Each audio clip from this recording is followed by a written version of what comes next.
మీరు ఎంతమంది సినిమా చూశారు? నిజమా?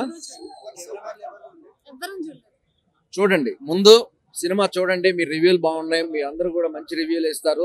సినిమా చూడండి.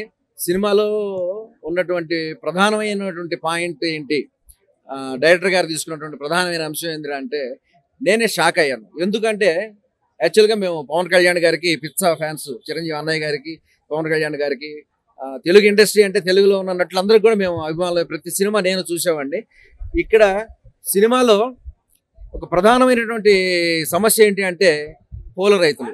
ఈ పూల రైతుల గురించి డైరెక్టర్ గారు తీసుకున్నటువంటి పాయింట్ చాలా అద్భుతంగా ఉంది. ఇప్పుడు పవన్ కళ్యాణ్ గారు లాస్ట్ ఇయర్ ఒక ఈ సమస్య మీద ఆయన చాలా ఆవేదన చెందాడు. వీళ్ళు పడుతున్నటువంటి కష్టం, వీళ్ళు పండించడమే కానీ 3 పూట్ల భోజనం చేసేటువంటి పరిస్థితి లేని పరిస్థితి. ఒక్కోసారి పూలు తీసుకెళ్లి పారేసుకునే పరిస్థితి, ఒక్కోసారి కాలువలో పోయాలి, లేకపోతే అక్కడ వదిలేసి వచ్చేయాలి.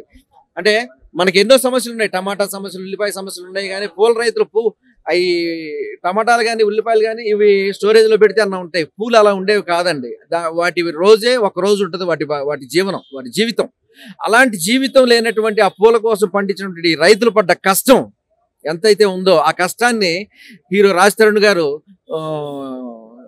చాలా చక్కగా వాళ్ళ సమస్యను సాల్వ్ చేశారు, చాలా చక్కగా పరిష్కరించారు, వాళ్ళతో పాటు కలిసిపోయారు. ఇది ఏదో హైఫై అట్లా ఎన్నో ఉండే సినిమా కాదండి. ప్రతి రైతు చూడాల్సిన సినిమా ఇది. ప్రతి విద్యార్థి కానీ, ప్రతి రైతు కానీ, సోషల్ రెస్పాన్సిబిలిటీ ఉన్నటువంటి ప్రతి వ్యక్తి కూడా ఈ సినిమా చూడాలండి. ఎన్నెన్నో సినిమాలు వస్తున్నాయి, అన్ని సినిమాలను ఆదరించాలి. కానీ ప్రత్యేకంగా ఎందుకు ఈ సినిమాను చూడాలంటే అక్కడ సమస్య మీద పోరాడినటువంటి సమస్య ఏదైతే ఉందో మంచిగా దాన్ని మనకి పరిష్కారం చూపించారు.